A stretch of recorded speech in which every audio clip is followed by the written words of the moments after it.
Hi, this is Tim Hamilton, the co-host of the Maryland Crabs, and I'm here with a crabcake for your listening pleasure. What's a crabcake? Well, it's not quite a full episode, it's just a little snippet. Stay tuned and check it out. Make sure you check us out on themarylandcrabs.com. You can follow us on Twitter at MD Crabs Podcast or find us on Facebook at the Maryland Crabs Podcast. Don't forget, subscribe, rate us, iTunes. Go there now.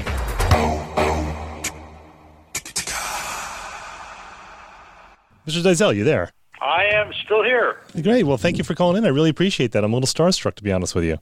Well, I try to be very prompt, but today was a day of things running a little bit late, and dinner ran late, and suddenly I was over there trying to get the NASA app on my Roku so I could watch the black hole? SpaceX Heavy go off at 8 o'clock, and I'm going, oh my God, I missed it. You know what? You're not even the first person to do that today. It doesn't even bother me anymore. Like I said, I'm a child of the 80s, 70s and 80s, so I'm a little bit starstruck because I grew up with you. Well, I'm glad you grew up. Well, I got bigger. I'm still working on it. So for anyone who grew up in the 70s and 80s in the Washington, D.C. area, you're going to know Dick Dyszel, also Count Gore and Captain 20, and if you go way back, you were Bozo, right? You were the second Bozo, yes? Well, I was the longest Bozo, yes, you're right. Willard Scott was the first one on WRC, but I was the longest one, yeah. So you were on WTTG Channel 20. So there's actually a Facebook page out there. Wait, let's back up. WDCA. WTTG was the nemesis. Oh, that's right. WDCA, I forgot about that. Yeah, TTG. What was TTG? That was Channel 5, right? That's correct. They were the enemy. That was before they became Fox, and they were just another independent. And they were Metro Media, which was kind of a early network, kind of a small early network. Yeah, they were. It was a group of owned and operated stations. Right, and they were all. They didn't have news, I don't think, but Channel 20 was for the kids, though. That was your UHF. That was your original UHF back in those days. There was Channel 20 and Channel 26, which was public TV. Channel 20 was the first commercial UHF. And this was before cable for the most part. So when the kids came home from school every day around 3, that was your realm at the time. So you started off as Captain 20. Well, let's see, you started there in what, like 1970, around there? I walked in the front door on June 10th, 1972. Right. And I almost walked out. Why was that? Oh, the place was a disaster. I mean, okay, I'm going to give you a little background. Now you're on. This is River Road, right? You're out on River Road at this time. Yeah, it's on River Road. Okay, so I had been working for a brand new UHF station in Paducah, Kentucky. It was, I won't say state of the art, but everything was new. Everything worked just the way it should. Everything was clean and neat, and it was really kind of a wonderful experience. And then they said, well, okay, you're coming to Washington. To the big city. Big deal. Yeah, I mean, I'm going from the 77th market to the 8th market. I mean, this is a mega jump. And they said, well, okay, we're on River Road. So coming down River Road, and I go right past the Junior Hot Shop and right past I forgot about that place. I'm going, where's Channel 20? So I go back the other way, and I still don't see it. And I look up, and there's this big tower. And then I see right in front of the railroad tracks, which I thought was an entrance to the Junior Hot Shops, was a road. Well, it was an entrance to the Junior Hot Shop, but it went farther back. And there was this cinder block, ugly ivory building right along the railroad tracks with a big garage door on the side. And I go, oh, my goodness. It's classy. That must be the station. State of the art. Welcome to the big time. I walk in. The carpet is torn. The receptionist is running a switchboard that was right out of the 40s. I mean, she was plugging cords into this thing. I mean, this should have been in the Smithsonian. And she says, welcome to Channel 20. And I'm going, oh, what have I got myself into? What were you hired as? What, a production technician or? No. I was brought in as Bozo. I had a very, very successful show in Paducah. It was wonderfully successful. I had been trained by the folks at Bozo headquarters in Dallas, and It was a wonderfully successful show, and I just got burned out because I was working 100-hour weeks. And because in addition to doing Bozo, I was doing The Count, I was doing news, I was anchoring news, I was doing radio news, I was on assignment on news. It was crazy. I mean, then I was doing personal appearances on weekends. So it was like, so I got burned out real fast. So in early 72, I quit. And I went to the folks at Larry Harmon and said, hey, I love doing Bozo. I just can't do it at 100 hours a week. And so I'm going to Europe. I want to see Europe. So I sold my car, sold a whole bunch of possessions, went to Europe, and we were planning on spending 6-7 months there until we ran out of money. And before I left, I got a call from WDCA, and they said, we have a Bozo show here that's not doing well. We want to hire you as Bozo. Right. Okay. Right. So Europe can I wait. Went to Europe. Oh, did you? I got 3 weeks, and that was fun. And I came back, and there I was in Washington. And I took the Bozo show we just started from scratch. The show had been canceled, so I started over again. And we finally went on the air probably in July. And by fall, we were running at capacity with kids, and we were building audience. So It was pretty cool.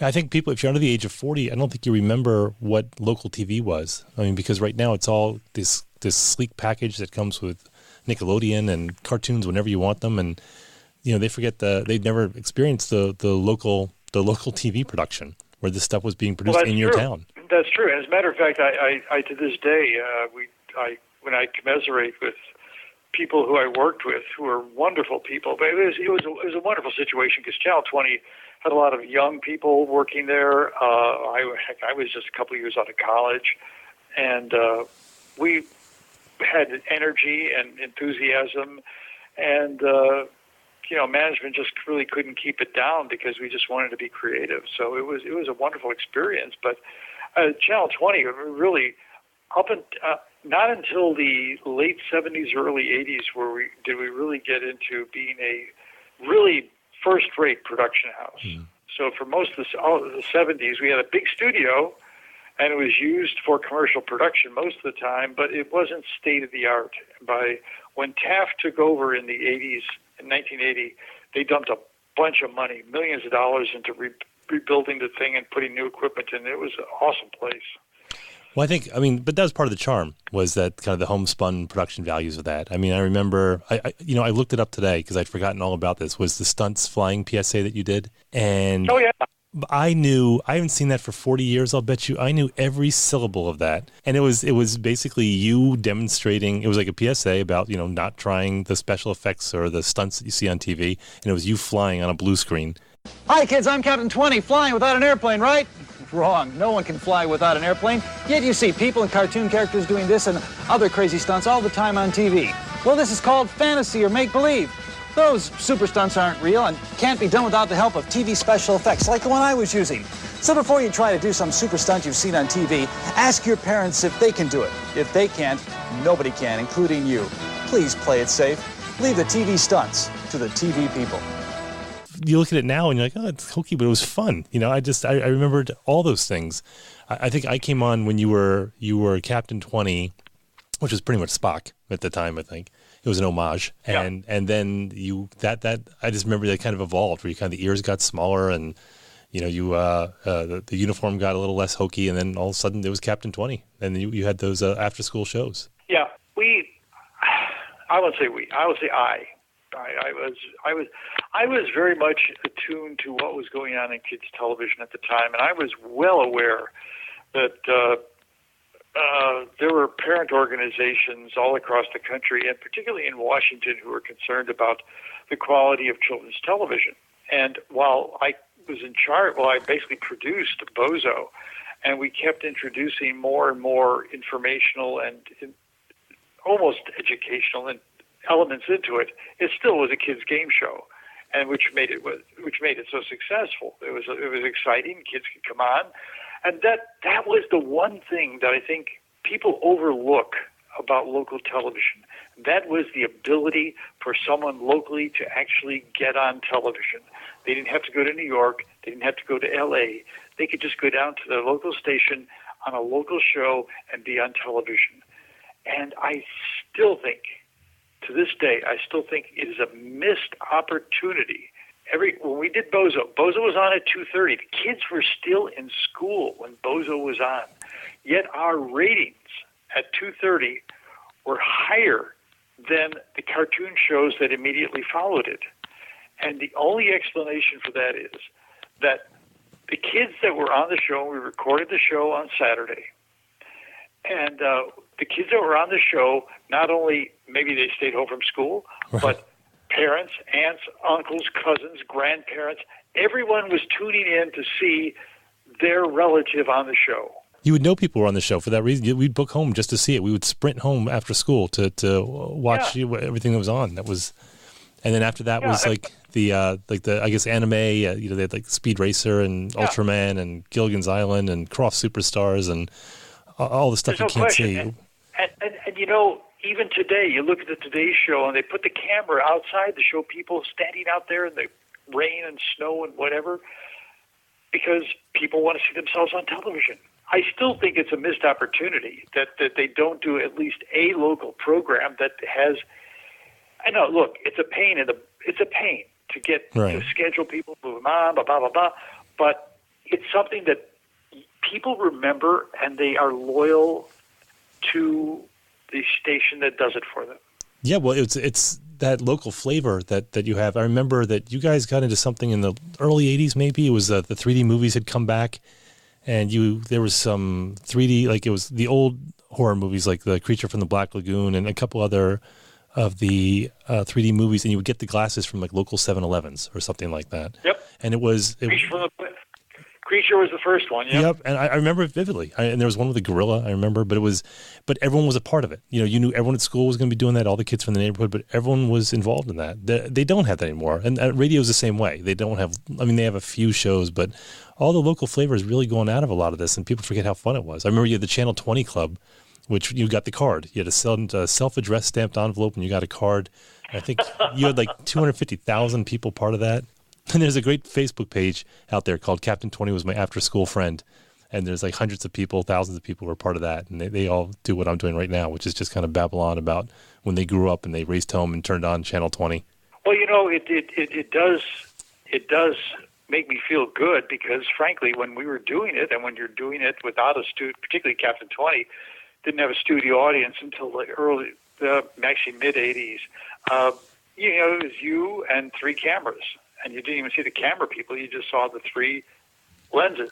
And, you kept wondering, am I doing something? Am I doing something good? Am I reaching people? Are people enjoying this? And am I doing any harm? Because, again, I was well aware. Matter of fact, to be very frank about it, I was the one that canceled Bozo. I went to the general manager and I said, look, Milt, I said, Bozo's good. But, you're paying Larry Harmon rights. You're giving him money that just gives you the right to use Bozo. And I said, we could do the same thing with Captain 20, and people know Captain 20. Right. I said, and we could make it more educational. We could counterbalance Ultraman and Speed Racer, Marine Boy, and Marine Boy.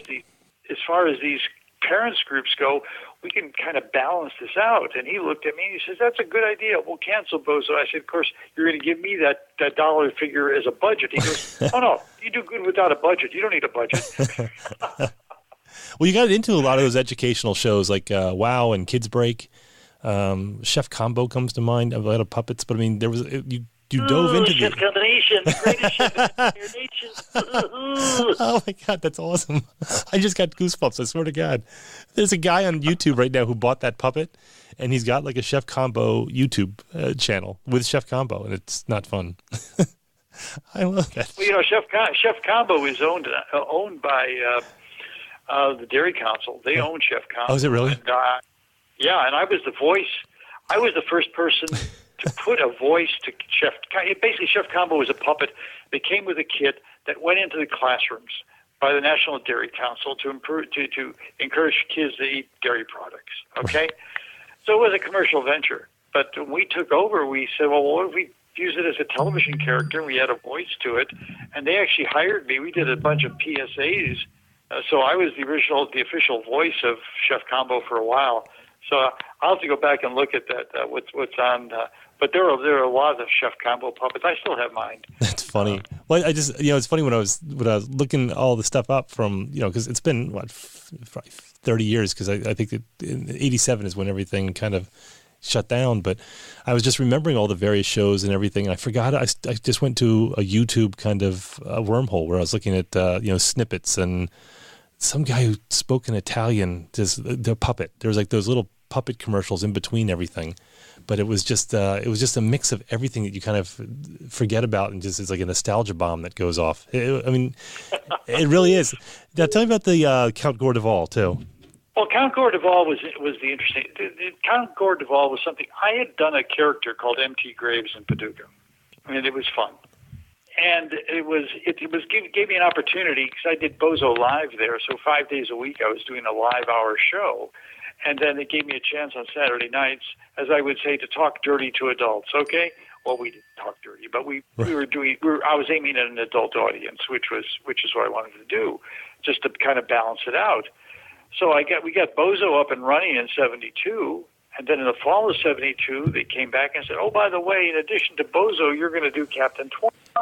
And I was really unhappy about that because I was hired to do Bozo, but under my contract, I could do anything they wanted me to, and they said, well, we would do this character, Captain 20.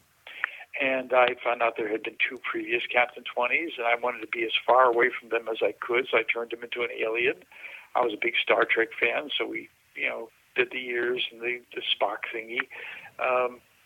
And then, so we did that in the fall of 72, and then I said, I'm just doing nothing but kid stuff. I want to do something with a vampire and host horror movies. And I got big time resistance from that. Finally, I got the program director authorized me to do a pilot, and it was terrible. But here's what happened. Channel 9 had been running Sir Graves Ghastly, who was out of Detroit. He was trying to expand beyond Detroit. So syndicated? Actually, I don't know if it was syndicated or he was actually shooting it down here or a combination of the both. But it didn't, ratings-wise, it didn't work out really well. So our general manager was not excited about coming up with a horror character. I later found out that Channel 20 actually had a horror character called the Great Zucchini, who preceded me, and I did not. No one at the station ever mentioned this to me. I only found out about this about 4 years ago. Oh, really? And someone brought it up and said, "Well, before you, there was the Great Zucchini." And I go, "What?" And I did some research and found out. So I went back to some of my folks, and I said, "Well, why didn't I was really tight with the production crew." I said, "Well, why didn't you tell me about this?" We were told not to because you had to do your own thing. Okay. So anyway, so finally, I got the general manager to agree to let me do Gore. Now, that you have to understand this. I'm begging to do more work and make no more money. This is stupid, but that's okay. Yeah, you're quite the negotiator. Yeah. Yeah, I'm wonderful. Yeah, but I did get them to right off the bat acknowledge in writing that this character is mine. It's trademarked, and anything I do is my product. So we got the Count on the air, and that came on in February 3rd, 1973. Was it that early? Wow. We did, and then of course they said, "Well, since you're got the character, you got the setup. Instead of just doing the stuff on Saturday night, why don't you do something for Saturday afternoon, and we'll call it Saturday Chiller. We'll aim it at kids and have monster movies." Right, I remember that. So I said, so now you have me doing Bozo, you have me doing Captain 20, and you have me doing 2 showcases with Gore for the same price that you hired me just to do Bozo. something is wrong with this picture. Oh, and by the way, I'm also the backup staff announcer. Yeah. So you're doing all the all the VOs and all the voiceovers and everything that and all the station announcements. Not all, because they did have they did have two guys over the period that I was there that basically were the staff announcers. And but if they went on vacation or they weren't around, since it was a union station, so I was the union announcer that I could do it. So, okay, I went and did it. But again, it was. I look back, and as I tell all my friends, I said we were the last vestige of local live or local television. Yeah. We weren't live because the thing was taped, but we were the last holdouts of local television, other than news. So yeah, there's not much. I mean, I moved. I grew up in Bethesda over there, like right not too far from River Road, and I live out in Annapolis now, and they get the Baltimore stations out here for the most part, and DC, but because of cable. But there was some rumblings of Captain Chesapeake, and I don't know if it. So I thought, well, does every metro have their captain, whatever? But no one really had an affection for him. But if you go over to Montgomery County, Prince George's County, where everyone knew Captain 20. That was the one unifying thing that kind of kept everyone together over there. And the Gore Duvall stuff. I mean, it was just because there were so many characters. Captain 20 was great, but the Gore Duvall was great because that was such a Saturday night thing to do before you got any kind of a social life when you were a kid. That's when Elvira was kind of coming into her own at the time. Halloween was becoming really big. So I mean, I just remember watching those cheesy horror films on Saturday nights. That was awesome. Well, it was interesting. The first year that it was on the air, competing against Creature Feature, Saturday Night Live came in second. Really? For 1 year.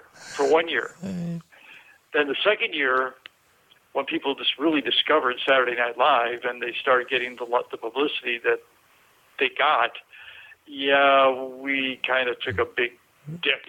Because because the people staying up probably weren't the kids. They were probably, the teenagers and college students who were watching for other reasons. Well, I once asked my program director, I said, who's my audience on Saturday night? And he pulled out a Nielsen book. He looked at it. He thought about it, lit up a cigarette, took a couple drags, kicked his feet up on the desk, looked at it some more, and finally looked at me and said, your audience is half female and half stoned. Oh, that's awesome. Hey, look, you can be everything to everyone. There's there's levels to everything. SpongeBob did it. They were a kid's show with adult humor in it. You were the same way.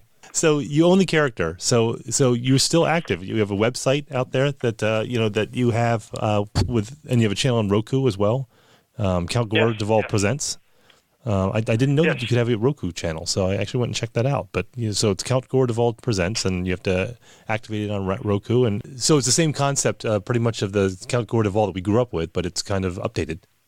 Yeah, well, of course, we the quality of the production is much higher because we're using state-of-the-art, contemporary equipment, and it's much better than it used to. Matter of fact, I was sitting here today, this afternoon, actually putting together clips. We do these movies at the AFI Silver Theater 3 times a year, and we're coming up on one on the 27th. Yeah, 7:30 at the AFI Silver Theater in Silver Spring.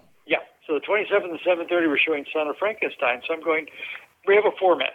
The first thing that comes on the screen at 7:30 are clips from my shows. Some of them are from Channel 20 days. Some of them are from the last 20 years. But we basically prime the audience with classic Gore stuff. Okay. So that being said, I was sitting here watching and assembling the video. And I was looking back at the shows for... Actually, it was very early. It was probably within the first 6 months we were on the air. We did Son of Frankenstein. And so I'm putting together all this stuff, and I was going, this is not bad for its era, but I had to color correct it. Right. You get the lens flare as the camera hits the lights. Yeah. Yeah, and then I ran it through an up-res program to increase the resolution at least so it looks better. And so I'm very technically oriented. I've always been a production person. As a matter of fact, I got all the pieces together and I put them in order and I shut it down. I said, tomorrow I'll go tweak it all and make sure it looks as good as I want, and then we'll send it over to the AFI, and they can run it at the beginning. Great, and your co-host for that, which again is on the 27th at 7:30 at the AFI Silver Theater in Silver Spring, is your co-host is Arch Campbell. So, if you know Captain 20 and Gore Duvall, you got to know Arch Campbell because he's an icon in the Washington, D.C. area. The movie reviewer, he's been on every channel. I think he has a show on News Channel 8 now. He was nationally syndicated. He was one of the best movie reviewers out there. I loved Arch Campbell. Yeah, Arch is a fan favorite. He's a personal friend of mine. Matter of fact, Arch was the first person to interview me. I had just been on the air for about a year, and he had been assigned to interview me, which is kind of strange since we were a competing station. Although, since they were a VHF network O&O, we were not competition. We were just kind of the little brother. Something else. Yeah. They didn't pay attention.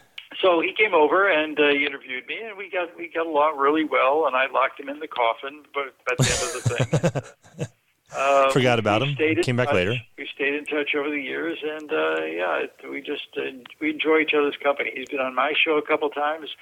When he had a show on News Channel 8, I did a number of appearances on his show. So, yeah. Now he's still local though. He's still in the D.C. area, right? That is correct.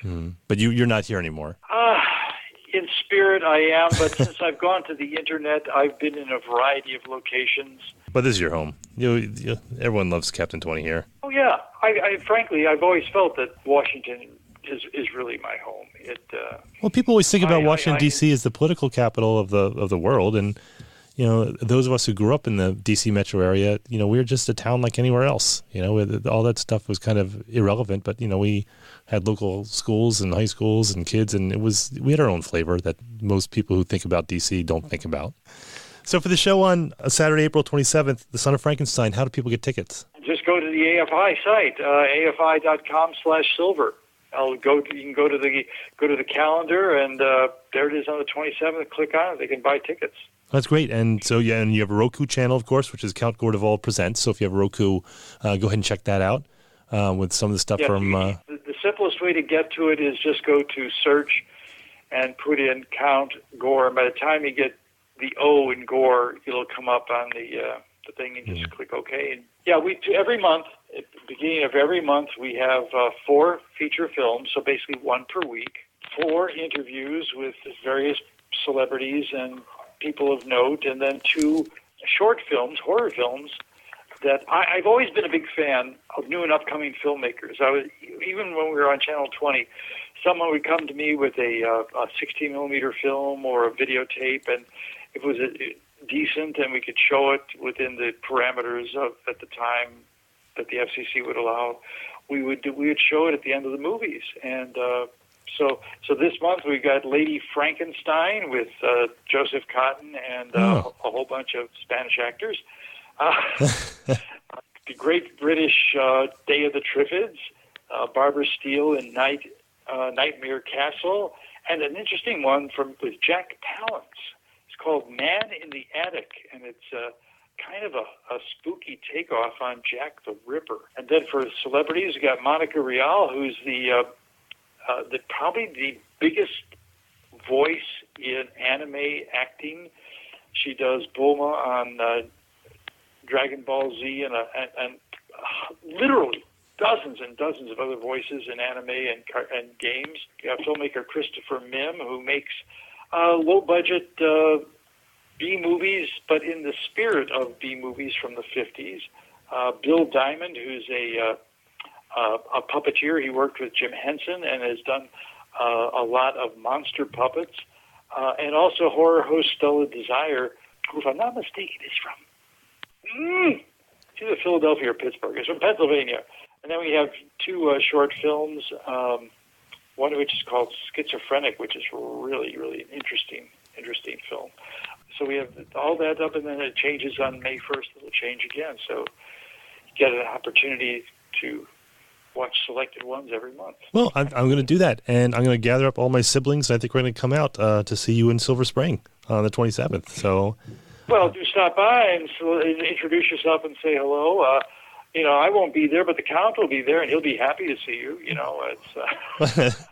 I'm seriously I mean, we interview a lot of people who are relatively famous, and you know, and this is the first time I was like starstruck. I was bragging to everyone I know, going, "Yeah, I'm talking to Dick Dyszel," and everyone was excited for me. You're a Generation X icon. Well, thank you very much. I appreciate that. I mean, like I said, it's good to know that we had a positive impact on people, and that's all you can ask for when you're in a broadcast medium. Well done. All right, Mr. Dyszel, hey, thanks for coming on. I really appreciate that, and I look forward to seeing you in a couple weeks. Okay, you're very welcome. All right, great. I'll see you soon. This has been the Maryland Crabs podcast with Tim Hamilton and John Fernay.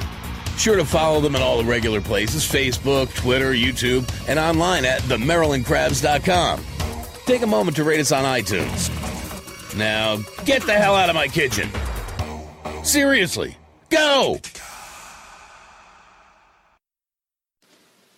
You're still here? It's over.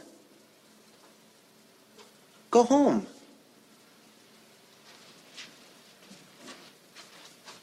Go.